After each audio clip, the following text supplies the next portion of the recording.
नमस्कार। आज हामीसँग हुनुहुन्छ डोल्पा जिल्ला ठुलीबेरी नगरपालिकाका नगर प्रमुख सुवर्ण कुमार बुढाज्यू। यहाँलाई स्वागत छ सर।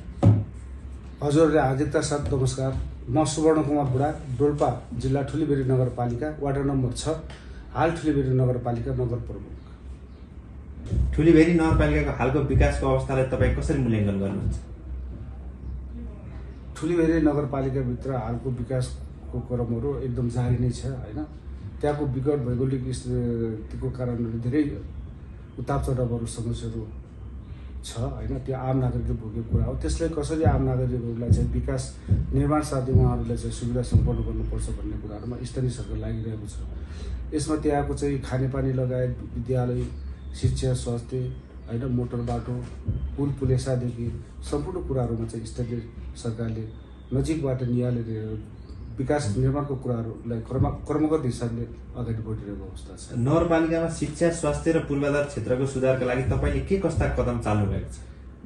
मैले ठुलीबेरी नगरपालिकामा शिक्षा सम्बन्धी सबैभन्दा शिक्षा र स्वास्थ्य भनेको एउटा संवेदनशील कुरा हो हैन। यसलाई सबैभन्दा महत्त्वपूर्ण ध्यान अब हामीले शिक्षा स्वास्थ्यमा दिनुपर्छ भन्ने हो। यसको लागि शिक्षामा मैले विद्यालयमा एउटा शैक्षिक सामग्री जति विद्यालयमा हुनुपर्छ त्यो कुराहरूमा मैले पुर्याइसकेको अवस्था छ। हाम्रो चाहिँ 24वटा चाहिँ विद्यालयहरू छ ठुलीबेरी नगरपालिकाभित्र। सबै विद्यालयमा मैले त्यो शैक्षिक सामग्रीको विषयमा कुनै ठाउँमा कमी नहुने तरिकाले मैले व्यवस्थापन गरिरहेको छु र त्यहाँभित्रको चाहिँ एउटा सार्वजनिक शौचालयहरू, अपाङ्ग मैत्री लगायत शौचालयहरूलाई पनि पूर्ण व्यवस्थापन गरिरहेको अवस्था पनि छ। अर्को कुरा, नगरपालिकामा भएको विद्यालयभित्र पनि त्यस्तै आपतकालीन त्यस्तो चाहिँ विद्यालयहरूको अवस्था भएको हुनाले त्यो पनि मैले चाहिँ भवन निर्माणहरू पनि गर्दै आइरहेको छु। पक्की भवनहरू पनि हाम्रो चाहिँ 7-8वटा चाहिँ हाम्रो चाहिँ निर्माण भइरहेको अवस्थाहरू पनि छ र साथै त्यो विद्यालयको अलि बन्दोबस्त म्यानेजमेन्टमा को समस्या भएको हुनाले त्यो गाई पशु वस्तु इत्यादि विद्यार्थी भाग्ने त्यस्तो अलि चाहिँ फोहोर मैलाहरूको ज्यादती भएको हुनाले मैले त्यसलाई पनि एकदम चाहिँ अलि विद्यालय जस्तो ठाउँमा हामीले चाहिँ सुन्दर बनाउनुपर्छ भन्ने कोसिस राखिरहेको छु। त्यसलाई मैले क्रमशः रूपले घेराबारको पनि निर्माण गर्दै आइरहेको अवस्था पनि छ। स्वास्थ्य क्षेत्रमा मैले सम्पूर्ण चाहिँ वडामा मैले चाहिँ जनशक्तिको व्यवस्थापन गरिरहेको छु र भौतिक संरचनाको के आवश्यक अनुसार मैले सुधार गर्दै आइरहेको छु र त्यहाँको बिरामीहरूलाई सिजन अनुसार कस्तो खालको बिरामीहरू हुन्छ त्यसको चाहिँ डिटेल्ड डाटाको कलेक्सन गरेर मैले त्यो अनुसारको औषधि खरिद गरेर वितरण गर्ने व्यवस्थाहरू गरिरहेको छु। पूर्वाधार क्षेत्रमा चाहिँ के कामहरू गर्नुभएको छ, जस्तै बाटोहरू, रोडहरू? पूर्वाधार क्षेत्रमा मैले गरेको कामहरू के छ भने अहिले ठुलीबेरी नगरपालिका अन्तर्गत हाम्रो 11वटा वडा छ। 11वटा गाउँ बस्तीमा लगभग सबै ठाउँमा हाम्रो चाहिँ बाटो पुर्याएको अवस्था पनि छ र केही चाहिँ ठुलीबेरी नगरपालिकामा हाम्रो अहिले चाहिँ 2.5 किलोमिटर पक्की बाटो पनि बनिसकेको अवस्था छ र पुल पुलेसाहरूको कुरामा पनि हामीले आफ्नो क्षमताले र ताकतले स्थानीय सरकारले भ्याएको जति मैले चाहिँ गरिरहेको अवस्था छ। त्यस्तै अब कुनै ठाउँमा काटे पुल, बाढी पहिरो इत्यादि आएको खण्डमा मैले तत्काल फेरि काटे पुल हालेर पनि अब आवजावको कुराहरूमा मैले रोकिरहेको अवस्था छैन र पक्की पुलको लागि मैले पटक प्रदेश सरकार र केन्द्रीय सरकारहरूसँग पनि मैले बारम्बार मैले अनुरोध गरिरहेको छु। नगरपालिकाको बजेट पारदर्शिताका लागि के प्रक्रिया अपनाइएको छ? नगरपालिकाको चाहिँ बजेट पारदर्शिताको लागि मैले हाम्रो चाहिँ नगरसभाबाट सम्पूर्ण योजना बजेटहरू चाहिँ हामीले बनाइसकेको हुन्छौँ। त्यो बजेटलाई मैले सबै वडामा हाम्रो चाहिँ प्रत्येक वडा ठुलीबेरी नगरपालिकामा 11वटा वडा छ। 11वटा वडामा प्रत्येक वडामा नगरपालिका अन्तर्गतका योजनाहरू सम्पूर्ण वडाहरूले एक अर्को वडाले चाहिँ देख्न सक्ने गरी हामीले चाहिँ बजेटहरू सबै गाउँमा पठाइरहेको हुन्छ। गाउँमा आम भेला सम्पूर्ण चाहिँ आम समाजहरूले बजेट यति हो, यति कस्तो खालको बजेट हो, कसरी विकास गर्ने भन्ने क्रममा आम नागरिकको छलफलको बिचमा हाम्रो चाहिँ सबै कुराहरू थाहा पाउने गरी हामीले काम अगाडि बढिरहेको अवस्था छ। ठुलीबेरी नगरपालिकामा रोजगारी सिर्जना गर्नका लागि के कस्ता नयाँ योजनाहरू छन्? ठुलीबेरी नगरपालिकामा अब रोजगारी गर्नको लागि थुप्रै एउटा अवसरहरू पनि छ हैन, तर त्यो अवसरहरू प्राप्त गर्न सकिरहेको अवस्था छैन। त्यहाँ हाम्रो हाम्रो जमिनहरू थुप्रै छ होइन, त्यहाँ सिँचाइ लगायत त्यहाँ चाहिँ स्याउ ओखरहरू विभिन्न आलु होइन अब खेती होइन गर्दै गर्दाखेरि पनि त्यहाँ आम नागरिकहरू लाभान्वित हुने कुराहरू पनि छ होइन। त्यो तरिकाले किनभने एउटा स्थानीय सरकार जति आफ्नो नजरमा जति बलियो भए तापनि हामीले सोचे जस्तो काम गर्न सकिरहेको अवस्था छैन होइन। किनभने त्यो सबै काम प्लानहरू चाहिँ हामीले सक्सेस पार्नुको लागि हामीसँग पर्याप्त बजेटको आवश्यकता छ।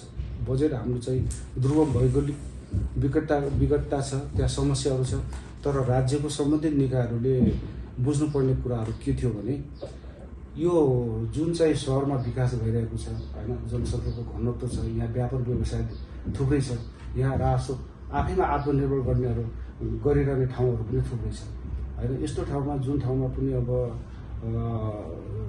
विकासहरू भइरहेको अवस्थाहरू पनि छ, दुर्गम जस्तो ठाउँमा त्यहाँ भौगोलिक विकटताको आधारमा बजेट वास्तवमा पठाउनु पर्ने र त्यहाँ पाउनु पर्ने अवस्था रहन्थ्यो। तर किनभने त्यहाँ जनसङ्ख्याको आधारमा बजेट पठाउने गर्दा हामीमा प्राप्त हुने बजेट भनेको सम्पूरक र विशेष अनुदानको बजेट भनेको त्यो 7-8-10 करोड बजेटले हामीले सोचेर चाहे जस्तो काम गर्न नसकेको अवस्था छ र सोचेको काम र चाहेको काम गर्नको निम्ति हामीले पटक पटक स्थानीय सरकार सङ्घ र प्रदेशको सरकारहरूसँग अनुरोध गरिरहेको छौँ। तर हामीले अनुरोध गरे जतिको चाहिँ हामीले चाहिँ बजेट प्राप्त गर्न सकिरहेको अवस्था छैन। ठुलीबेटीमा कृषि र पर्यटन क्षेत्रको प्रवर्धनको लागि के कस्ता कार्यक्रमहरू सञ्चालन भइरहेका छन्? ठुलीबेटीमा कृषि क्षेत्रमा हामीले किनभने अब बिउ बिजनहरू वितरण गर्ने होइन त्यस्तो तरिकाले चाहिँ काम गरिरहेको छौँ र अब पशुपालनहरूको गर्नको लागि हामीले चाहिँ त्यस्तो कुनै ठाउँमा अब सहकारी मार्फत हामीले बाख्रा वितरण पनि गरिरहेको छौँ र त्यस्तो बोकाहरू पनि वितरण गर्दै हामी चाहिँ आइरहेको छौँ। पर्यटन प्रवर्धनको लागि के कस्ता कामहरू गर्नु छ? पर्यटकले बाहिरका मान्छेलाई त्यहाँ घुम्न जाउँ, त्यहाँ हेर्न जाउँ भन्ने खालको विशेष खालको केही छन्? त्यस्तो पर्यटन चाहिँ हरूलाई चाहिँ हामी भित्र नै उनीहरूले आकर्षक बनाउने जस्तो खालको कुराहरूलाई, किनभने त्यो महत्त्वपूर्ण कुरा हो होइन, यो आवश्यक पनि छ र त्यस्तो चाहिँ हामीले गर्नु लायकको चाहिँ हामीसँग बजेट प्राप्त नभएको हुनाले हामीले त्यस्तो खासै कामहरू गर्न सकिरहेको अवस्था छैन। नगरवासीहरूको दैनिक समस्याहरू समाधान गर्नको लागि के कस्ता नगरवासीहरूको समस्याहरू समाधान गर्नको लागि मैले के हो भने सबैभन्दा महत्त्वपूर्ण समस्याहरू भनेको शिक्षा, स्वास्थ्य, खानेपानी, पुल पुलेसा, बाटो, विद्युत होइन, सञ्चारका माध्यमहरू, यी चाहिँ जटिल आवश्यकताहरू भनेको 6-7वटा विषयमा जोडिन्छ। यो कुराहरूले कसरी हुन्छ, निरन्तर हामीले यसलाई चाहिँ अब समस्याहरूलाई अन्त्य गर्ने कोसिस चाहिँ स्थानीय सरकार जारी छ। आफ्नो चाहिँ माथामा पर्ने जतिको कामहरूलाई हामीले चाहिँ सुधार गर्दै आइरहेका छौँ र केही हामीले नसक्ने र नभ्याउने त्यस्तो खालको चाहिँ ठुला आवश्यकताहरूलाई पहिचान गरेर सङ्घ र प्रदेश सरकारहरूले अनुरोध गर्दै आइरहेका छौँ। हामीले गाउँ गाउँमा खानेपानीको गृह चाहिँ व्यवस्थापन गर्दै आइरहेको अवस्था पनि छ होइन। धेरै चाहिँ गाउँ वडाहरूमा हामीले खानेपानीको सुधार गरिसकेका छौँ र केही गाउँ र वडाहरूमा हामीले त्यस्तो सामान्य मेन्टेनेन्स गरेर पनि मर्मत सम्भार गरेर भए पनि खानेपानी सञ्चालन गर्दै आइरहेका छौँ र बाटोको अवस्थाहरूलाई पनि हामीले चाहिँ सुधार गर्दै अगाडि बढिरहेका छौँ। गाउँमै केही गर्छु भन्नेहरूलाई विशेष गरी युवा र महिलाहरूको लागि के कस्ता योजना, नयाँ केही योजना छन् भने? हामीले त्यो युवाहरूलाई रोजगारको कुराहरूलाई के हो भने हामीले निरन्तर यसको लागि अभियान हामीले चलाउँदै आइरहेको छौँ। किनभने के हो भने युवाहरूले जति सकिन्छ हामीले हातमा सिप होइन किन सिकेर चाहिँ बस्नुपर्छ। सिप बेचेर खानेको यो जमानामा अब सित्तैमा सुतेर सित्तैमा मागेर यसो जीवन चल्दैन भन्दै गर्दा हामीले किनभने धेरैचोटि योभन्दा अगाडि हामीले 45-46 जनाले नेपालगञ्जमा हामीले चाहिँ ड्राइभिङ सेन्टरमा हामीले चाहिँ तालिम प्राप्त पनि गराएको हौँ होइन। अब अहिले चाहिँ हामीले चाहिँ कुनै सिपमूलक कार्यक्रम 45-46 जनाहरूले अहिले तालिम गर्दैछ होइन। क्रमशः रूपले हामीले कि यो अभियान जारी राखिरहेको अवस्थाहरू पनि छ। अन्त्यमा ठुलीबेटी नगरपालिकालाई तपाईँको कार्यकालमा कस्तो अवस्थामा पुर्याउने योजना बनाउनु भएको छ? कार्यकालको अन्त्यसम्म कस्तो बनाउने योजना छ? मेरो कार्यकालमा जति सकिन्छ आम नागरिकहरूलाई राज्यबाट पाउनुपर्ने सेवा सुविधालाई विविध तरिकाले नभई आम नागरिकहरूलाई बराबर सेवा सुविधा पाउने तरिकाले त्यस्तो नीतिगत हिसाबले चाहिँ काम गर्दै म आइरहेको छु होइन। अब त्यहाँको समस्याहरूको कारण के थियो भने विकट समस्या आर्थिक कमजोरीको कारणले गर्दाखेरि आम नागरिकहरूले थुप्रै सङ्कटहरू भोगिरहेको अवस्था छ। त्योभित्र मैले उनीहरूले बाँच्न पाउने अधिकार चाहिँ राख्नुपर्छ सरकार भइसकेपछि भन्ने त्यो महसुस गरेर मैले एम्बुलेन्स पनि व्यवस्थापन गरिरहेको अवस्थाहरू छ। अहिले सायद दुर्गमको अवस्थाहरू त्यस्तै छ, गाउँ बस्तीहरू टाढा होइन, जिल्ला हस्पिटल आउनलाई पनि 2-3 घन्टाको बाटो त्यस्तो रहेको हुनाले एम्बुलेन्स अहिले मैले रात दिन नभनिकन आम नागरिकहरूले परेको खण्डमा त्यस्तो सेवा निरन्तर दिइरहेको छु। अब पटक नेपालसम्म ल्याउने, नेपालबाट बिरामीहरू पनि घरमा पुर्याउने यस्तो कामहरू पनि मैले चाहिँ गरिरहेको छु। र नगरपालिकाले आफ्नै डोजर पनि चाहिँ खरिद गरेर विभिन्न चाहिँ समस्याहरूलाई मैले चाहिँ समाधान गर्दै आइरहेको छु। त्यहाँ बाढी पहिरो इत्यादिको कारणले बाटो आउजाउमा ठुलै समस्याहरू परिरहेको हुन्छ होइन। त्यस कारणले मैले जतिखेर पनि बाढी पहिरोहरू चल्छ त्यतिखेर नै मैले चाहिँ त्यसको समाधान गर्नुपर्छ भन्ने तरिकाले नगरमा एक्सकाभेटर पनि खरिद गरिरहेको छु। त्यहाँ सदरमुकाम दुनै जुफालमा पनि फोहोर व्यवस्थापन गर्दै आइरहेको अवस्थाहरू छ। ट्र्याक्टरले मैले अहिले फोहोर उठाइरहेको छु होइन।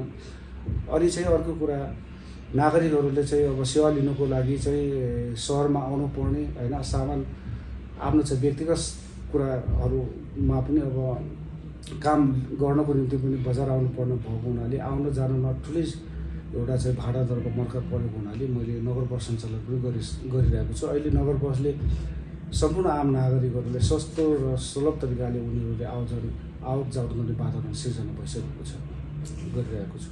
डोल्पा एकदम सुन्दर जडीबुटीको चाहिँ अब खाने होइन, बहुमूल्य जडीबुटीहरू चाहिँ अब पाउने जिल्ला भनेकै डोल्पा हो होइन। त्यहाँ चाहिँ विभिन्न बाहिरी चाहिँ आन्तरिक पर्यटन र बाहिरी पर्यटकहरू चाहिँ एकदम गएर मनोरञ्जन गरेर रुचाउने ठाउँ भनेको डोल्पा हो।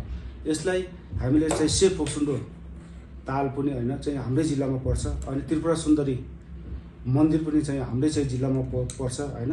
त्यस लगायत हाम्रो सम्भावना भएको ठाउँहरू यति चाहिँ थुप्रै ताल तलैयाहरू चाहिँ हिमाल पहाडहरू भएको हुनाले यहाँ चाहिँ राज्यले अब महत्त्वपूर्ण एउटा चाहिँ अब चाहिँ चिन्ता बोकेर चाहिँ अब डोल्पालाई बजेटिङ गरेर त्यहाँ चाहिँ विकास निर्माणको कुराहरूलाई चाहिँ अगाडि बढाएर र डोल्पाले एउटा पर्यटकीय एउटा चाहिँ क्षेत्र पनि बनाएर त्यहाँका आम नागरिकहरूलाई एउटा चाहिँ सेवा सुविधाबाट लाभान्वित हुने तरिकाले विकास निर्माणमा अलिक जोड दिनुपर्छ भन्ने जस्तो मलाई लाग्छ होइन। हाम्रो चाहिँ डोल्पा काठमाडौँ भनेको एकदम चाहिँ टाढा हो होइन। यसलाई चाहिँ हामीले कसरी नजिक बनाउने र डोल्पाको आम नागरिकहरूले काठमाडौँ सजिलै तरिकाले पुग्ने र यहाँका नागरिकहरूले डोल्पामा घुम्नको लागि पनि एकदम सजिलो तरिकाले त्यहाँ चाहिँ पुग्ने त्यो वातावरण चाहिँ हाम्रो राज्यका सम्बन्धित व्यक्तित्वहरूले चाहिँ एउटा जिम्मेवारी व्यक्तित्वहरूले सोचिदिनुपर्छ भन्ने मलाई लाग्छ।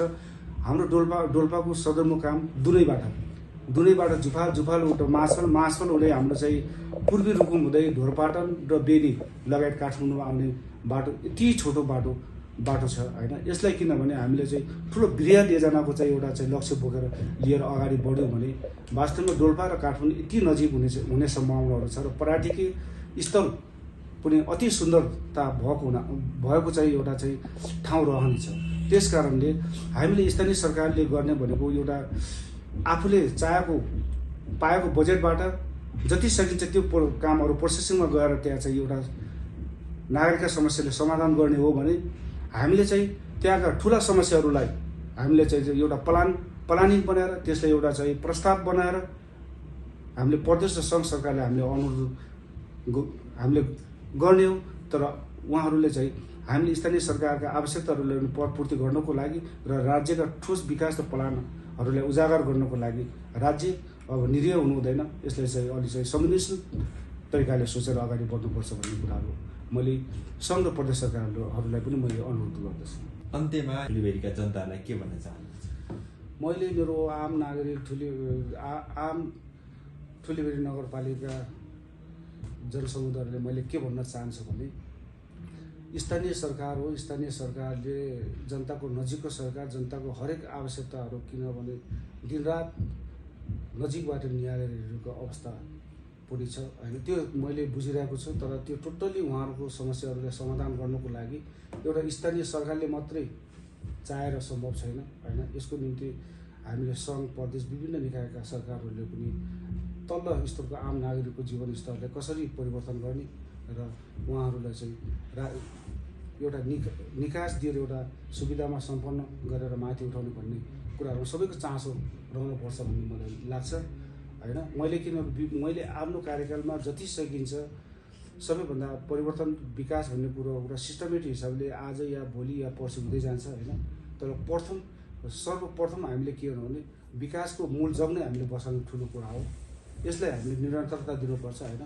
जुन चाहिँ बजेट हामीसँग प्राप्त छ त्यसले नीति र पद्धति अनुसार काम गर्दै अगाडि बढ्नुपर्छ र संरचनाहरू मजबुत बनाउँदै अगाडि बढ्यो भने आम नागरिकले अवश्य पनि सरकारको चाहिँ कामप्रति सबै नागरिकहरू लाभान्वित हुन्छन्।